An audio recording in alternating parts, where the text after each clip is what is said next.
Welcome back to The Explainer. If you thought the global AI race was still all about who's got the fastest silicon chips, well, you're in for a pretty huge surprise. Because today, we're unpacking a brand new, massive bottleneck that is literally flipping the entire industry on its head. Author Thorsten really hits the nail on the head here. He says, that story is over. The binding constraint is no longer silicone, it is the grid. We really have to update our mental models, because the era of obsessing over who gets the most GPUs is effectively closing, and an entirely new reality is taking over. We are experiencing a massive paradigm shift right now. Think about it. From 2021 to 2024, we were totally in the chip era. Everyone was just stressed about fab capacity and compute availability. But moving into 2025 and 2026, we're firmly in the grid era.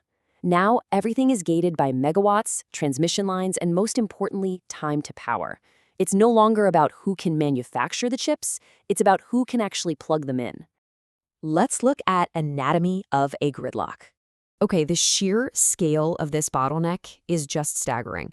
2,600 gigawatts. That is the amount of generation and storage capacity currently stuck waiting in line in U.S. interconnection queues. To put that massive number into perspective for you, that's actually more than the entire installed power capacity of the United States. We essentially have a second country's worth of power just sitting there, stuck in a bureaucratic line, waiting to be plugged in. So why is it stuck? Well, a project has to survive these four compounding bottlenecks. First up, utility study backlogs. There are simply way too many requests to process. Second, massive transmission upgrades. Third, intense permitting complexity across all these different jurisdictions. And fourth, severe equipment lead times. Even with the federal cluster reforms back in 2023 that were meant to speed these studies up, getting the physical infrastructure, like giant high-voltage transformers, still takes years to actually secure. And that brings us to the ultimate penalty here: time. While the median wait is creeping up to around 5 years, some data centers are actually being quoted wait times of up to a dozen years just to connect to the grid. Yeah, 12 years. Because of this absolute gridlock, nearly 80% of projects in the queue eventually just throw their hands up and withdraw completely. Moving on to the unprecedented demand wall. The numbers we're looking at here are truly wild. U.S. data center power demand is taking this massive step change leap, jumping from 50 gigawatts in 2024 to an expected 76 gigawatts by 2026. And if you zoom out to look at the broader global picture, data center consumption is on track to pass 1,000 terawatt hours by the early 2030s.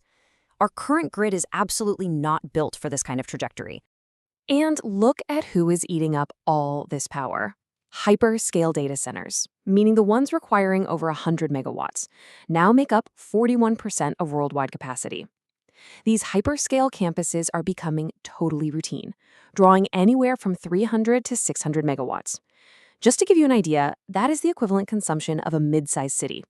Single developers are even exploring crazy 1 gigawatt sites that require an entire nuclear plant's worth of constant, always-on, 100% utilization baseload power. So as you can imagine, the utilities are in absolute shock. Down in Texas, CenterPoint reported a 700% increase in large load interconnection requests in just a single year, jumping from 1 gigawatt to 8. Utilities like ComEd and Encore are reporting more gigawatts of data center applications right now than their historical maximum peak demand has ever been in their entire history. Entire grids are basically being asked to deliver more power at once than they were ever built to handle. Which leads us to building the private grid. The timeline contrast here is what's really driving this. A major tech giant can build a behind-the-meter gas plant right on their own site in roughly 18 months. But if they wait for public grid access, they might literally be waiting until 2035. Think about that. For an AI project generating billions in revenue, bypassing the queue in a year and a half absolutely beats waiting a decade for the public system to catch up. And it's not just natural gas either. Hyperscalers are literally setting up shop right next to nuclear plants. A perfect example is Microsoft's 20-year deal to restart 3 Mile Island Unit 1, securing 835 megawatts of carbon-free baseload power. These tech companies are happily paying a 15 to 25% premium for these power-certain sites, just so they can completely bypass public transmission lines. So massive capital is routing around the constraint using this exact playbook. They are utilizing behind-the-meter gas plants, nuclear co-location, interruptible flexible loads, like the NVIDIA-backed Emerald AI data center, and they're hunting down stranded power in emerging markets. The end result? Hyperscalers like Microsoft, who currently has 40 gigawatts contracted, are effectively replacing regulated utilities as the world's largest power buyers. But that begs the question, who pays the hidden bill?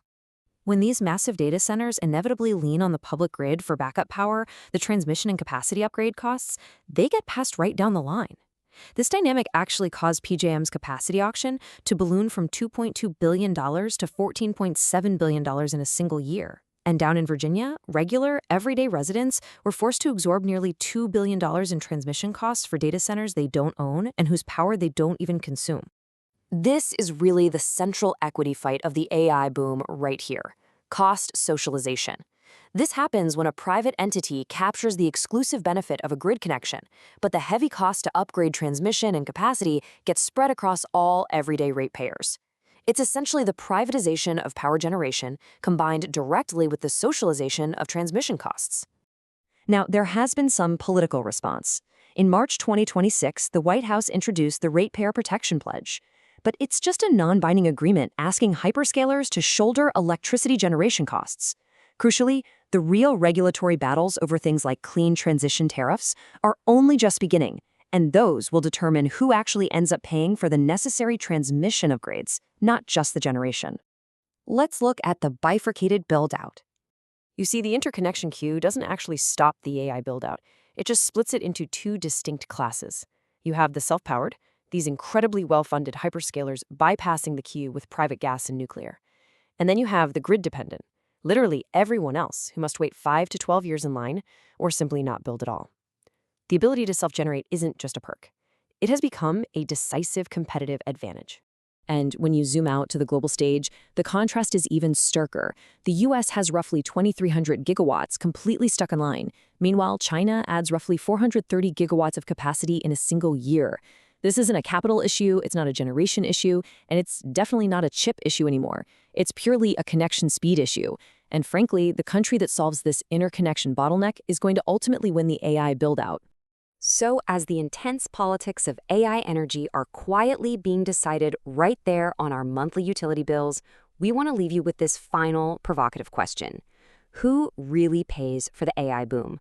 Will the public ultimately end up subsidizing the private grid, or will the actual beneficiaries of AI step up and foot the bill? It's something we're all going to have to think about long after this explainer ends. Thanks for joining me, and keep exploring.